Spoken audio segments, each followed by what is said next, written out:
Viver é um grande risco. E aqueles que amam resolver problemas são justamente aquelas pessoas que conseguem obter as maiores e melhores recompensas. É por isso que eu preciso que vocês saiam daqui hoje amando resolver problemas. Por quê? Vai ser justamente esse resolver problemas que vai fazer com que você alcance a lucratividade que você está buscando nessas operações de leilão. Fazer R$1 milhão em uma Ferrari de lucro, ou seja, todo mundo ao falar de leilão, fala que, leilão de veículo, fala que é um negócio que não presta. Sim ou não? Você já ouviu isso?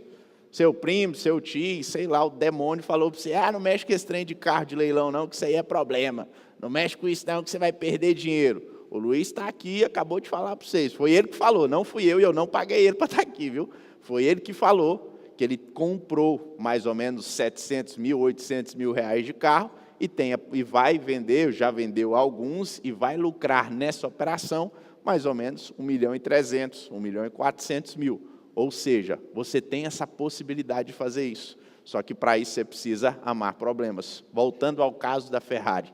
Todo mundo quer fazer R$1 milhão de lucro em uma Ferrari.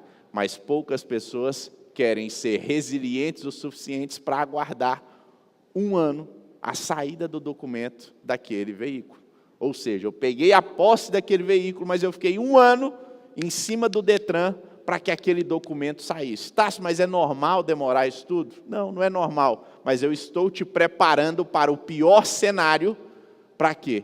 Para que você saia daqui consciente e ciente que leilão é uma excelente forma de você multiplicar o seu patrimônio. Só o ensino tem alguns milhares de alunos e, mesmo assim, ainda sobram-se oportunidades. Ou seja, mesmo que eu consiga preparar um exército grandioso de pessoas, mesmo que isso aconteça, eu não vou conseguir, nós não vamos conseguir aproveitar o tanto de oportunidade que se tem disponível.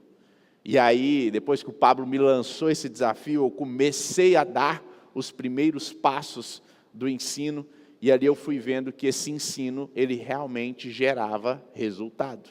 Até que um dia, uma pessoa me abordou, não me lembro onde, não me lembro em qual palestra, e essa pessoa falou assim: Tássio, muito obrigado por você ter aberto a sua boca. Foi vendo um vídeo seu que eu encontrei um novo sentido na minha vida, e aquela vontade de tirar a minha vida, ela se foi. Ali naquele momento, meu coração foi tomado profundamente, e a partir daquele momento eu adquiri esse alvo, esse objetivo de vida, que é o quê? Ensinar o máximo de pessoas que eu conseguir sobre leilão. Fazer o que precisa ser feito, mostrar para as pessoas o poder de multiplicação patrimonial que só o leilão tem. E a partir desse momento eu comecei a colher bons frutos. Aqui na frente eu tenho alguns mentorados, alguns membros do nosso clube do Leilão Bilionário, estão sentados aqui à frente, e eu vi que essas pessoas, realmente, a desculpa que nos une, a desculpa que nos faz reunir toda semana é o leilão. Mas ali dentro a gente trabalha a pessoa, ali dentro a gente trabalha o empresário, ali dentro a gente trabalha o pai, o filho, justamente por quê? Porque leilão nada mais é do que uma desculpa para que nós estejamos aqui hoje. Então, a minha missão qual é? Tássio, e aí, qual que é a sua missão no final das contas? A minha missão é democratizar o acesso ao ensino de leilão no Brasil. Antigamente, o seu pai, o seu tio, o seu avô, só imaginava investir em quê? Em poupança. Ou seja, o dinheiro que eles obtinham ali, colocava ou debaixo do colchão, ou colocava dentro do banco, na poupança. E acabavam perdendo aquele dinheiro para a inflação, porque no final das contas foi isso que aconteceu. E aí se levantou essa gama, essa quantidade grande de influenciadores de investimentos e democratizou o acesso. Mesmo assim, nós ainda temos hoje mais pessoas guardando dinheiro na poupança do que investindo na bolsa de valores. Só que existe um investimento que vem muito antes da bolsa de valor. Quem aqui já ouviu do seu pai, do seu tio, do seu avô, da sua avó? Quem investe em terra não erra. Já ouviu isso alguém? Todo mundo, né? Todo mundo já ouviu isso. E esse é realmente um dos mais antigos investimentos que existe. Mas as pessoas, por quererem as coisas fáceis demais, nós vivemos, infelizmente, em uma geração muito meia-boca, uma geração muito mais ou menos, e eu me condeno, inclusive, por isso, mas estou buscando mudar isso, que é o quê? A geração que quer fazer muito dinheiro, mas quer trabalhar pouco. Eu não tenho nada contra você trabalhar pouco e ganhar muito, porém, existe em nome do banco que está originando aquele leilão. Ou seja, se é o banco Bradesco, eu preciso procurar lá em algumas das averbações ou dos registros daquela matrícula daquele imóvel, a informação de que houve a consolidação da propriedade em nome do banco Bradesco S.A., ou em nome do Itaú S.A., ou em nome de qualquer banco que está realizando aquele leilão.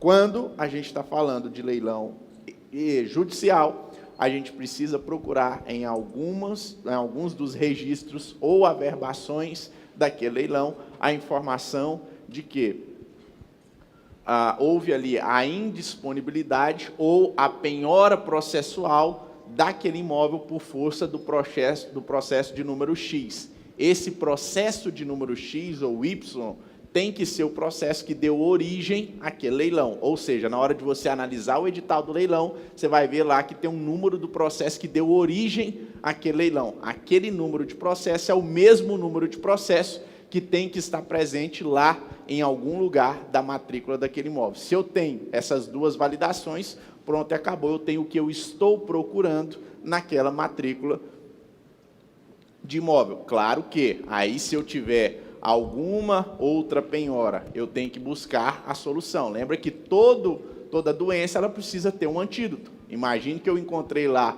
uma indisponibilidade ou uma penhora judicial com o número daquele processo, mas eu encontrei mais outras 30 penhora e indisponibilidade naquele processo. O que é o antídoto dessas outras penhoras ou indisponibilidades? A subrogação dessas dívidas lá no edital do leilão. Imagine que eu encontrei alguma alienação fiduciária lá naquele registro, naquelas averbações da matrícula.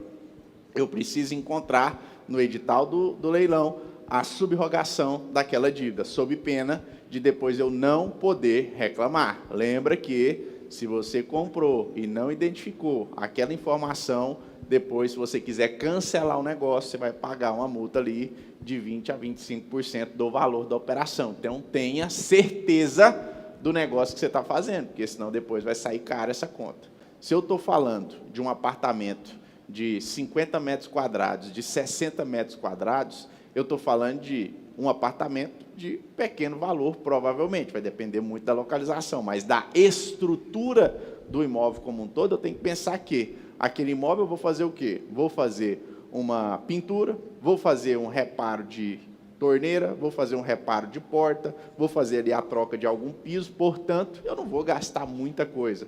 E aí, para quem está começando e às vezes não sabe, ó, aqui, ó, minhas mãos tudo cheias de calo. Hoje elas é de calo de academia, mas já foi de calo de ficar lixando muita parede de apartamento, de casa, lixando, arrumando carro. Eu tinha as mãos tudo sujas de graxa, porque eu era quase um mecânico ali, eu vou chamar mecânico, que era o cara que olhava no YouTube e ia fazendo os carros ali para o negócio eu ter que pagar menos, ou seja, para a minha expectativa de lucro ser maior, algumas vezes muitas vezes, inclusive, eu tive que colocar a minha mão na massa. Então, eu faço sempre com base no tamanho e no padrão daquele imóvel, faço por cima. Não tem como eu fazer se o imóvel estiver ocupado e eu entrar lá dentro. Agora, eu sempre fiz por cima com base no tamanho e com base no padrão. Se eu estou falando de um imóvel pequeno, com um padrão de construção baixo, eu não tenho como, em um apartamento, ter como eu tenho, se eu quiser fazer grandes coisas. Agora, um trem que você tem que adotar, e a gente vai falar um pouco mais sobre isso à tarde, é o quê? Se eu vou comprar para morar, eu vou fazer um trem granfino, eu vou fazer um trem do jeito que eu quero.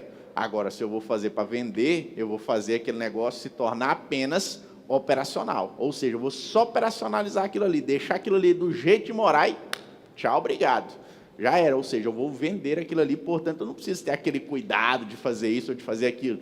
tem algumas técnicas de retrofit, algumas coisas que você pode usar, esse da construção civil, que você sabe. Você pode usar para agregar ou para gerar um valor maior naquele imóvel. Agora, na grande maioria das vezes, vou só operacionalizar, deixar funcionando, pintadinho, com a lâmpada funcionando, com as torneiras funcionando, com o vaso funcionando e tchau, obrigado, é vender e acabou. Então, os leilões à vista sempre terão preferência sobre o lance parcelado. O que acontece muito é da própria plataforma do leiloeiro, às vezes, não ter ali a opção de você digitar se é parcelado ou se é à vista. Inclusive, muitos leiloeiros grandes não têm essa distinção, se o lance é à vista ou se o lance é parcelado. O que eu já fiz? Já fui dando lance ali, ganhei o leilão, uma casa de 8 milhões de reais, inclusive, que a gente pagou aqui em Alphaville. Aí o leiloeiro me ligou, falou, opa, tudo bem? Eu falei, tudo bom. Estou ligando para confirmar o lance, é seu mesmo a casa? Eu falei, é minha. Falou, não, beleza, é à vista, né? Eu falei, negativo, é parcelado. Falei, não, ué, o lance é à vista, estava todo mundo dando lance à vista. Eu falei, uai, lá na plataforma eu não vi se era à vista ou se era